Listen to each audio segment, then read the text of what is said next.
Okay, my name is Noah Bouchard. I'm a student at SAPE, Nutrition and Healthy Lifestyles. This is Jake Ward. He's also a student at SAPE, and he's going to be helping me do my nutritional assessment today. So first of all, thanks for coming, man. Yeah, no worries. Appreciate you making the time. Before we start, is there anything that you wanted to talk about? Any concerns for your diet that you had, or anything at all? Not really. I don't think so. Once we get going, I might have some questions to ask. Oh no, yeah, of course. Okay, so this is the dietary assessment that you filled out. Yeah. I put it all on the computer, so it's no pencil or anything. And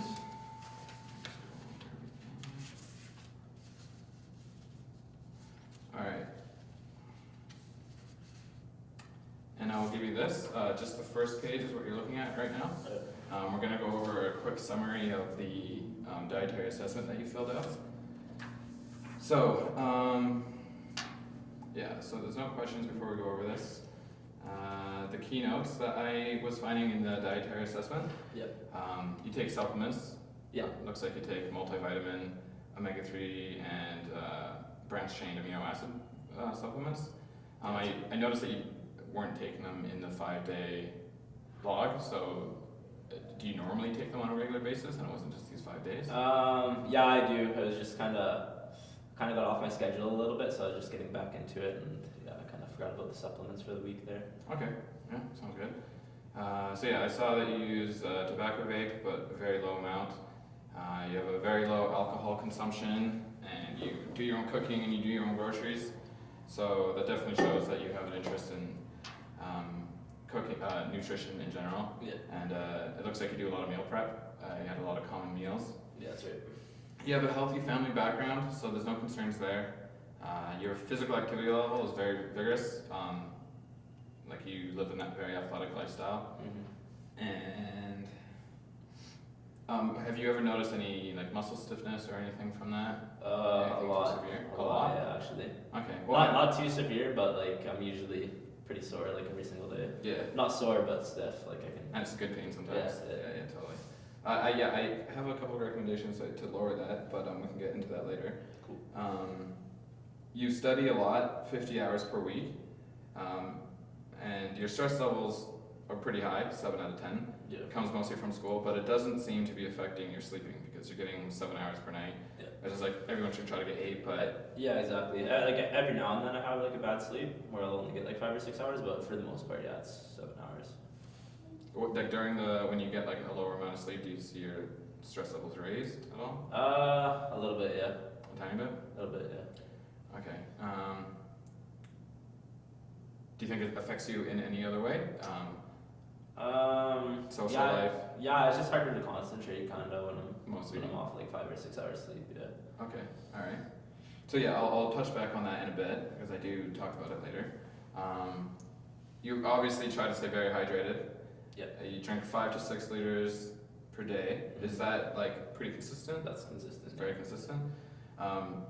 So normally people only need about 3 liters per day. Okay. But you do live a very athletic lifestyle, so. Because that's, in the gym I'll drink like 2 liters just in the gym for like the 1 hour in there. Right, so. I'm usually the same. Right. I drink a ton of water when I'm at the gym. So something that might, like, when you're drinking that much, is it because you're trying to drink as much as you can, or is it because you feel dehydrated?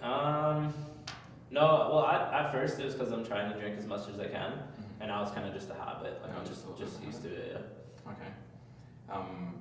Alright, one little concern with that is like you could probably lower it a little bit.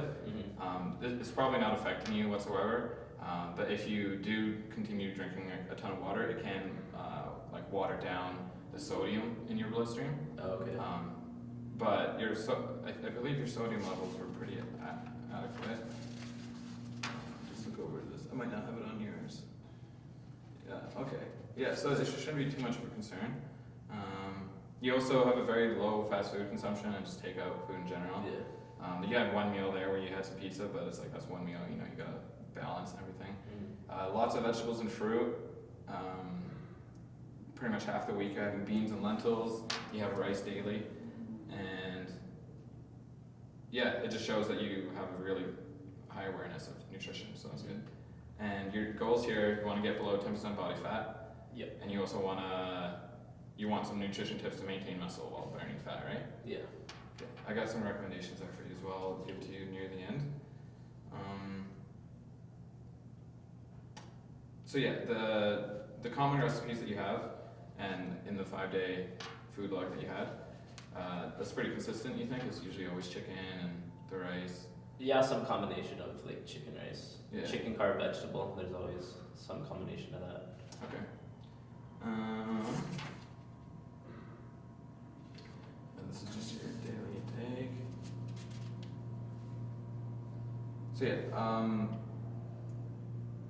do you measure your like protein, carb, and fat levels, and some vitamins and minerals at all? Like, do you try to be aware of how much you're consuming?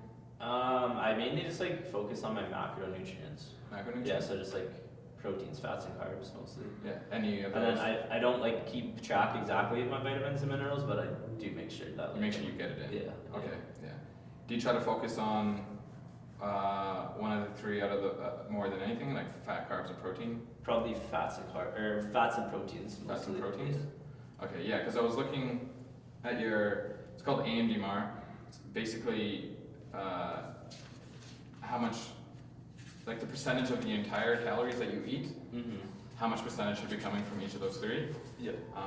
Your fat intake is perfect. It's right in the middle. It's good. Yeah. Your carbohydrate level, you should be consuming out of your calorie intake between 45 to 65%, and you're consuming 32.7%, which is still pretty good, but you could increase it a little bit.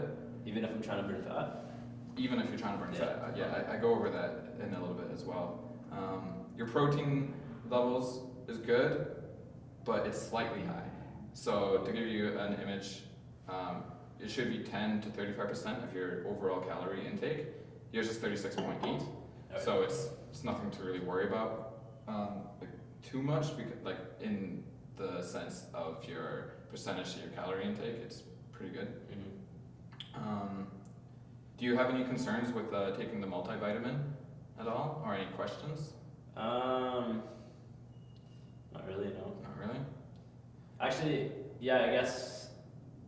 Is it bad to like go over your like daily recommended amount of vitamins?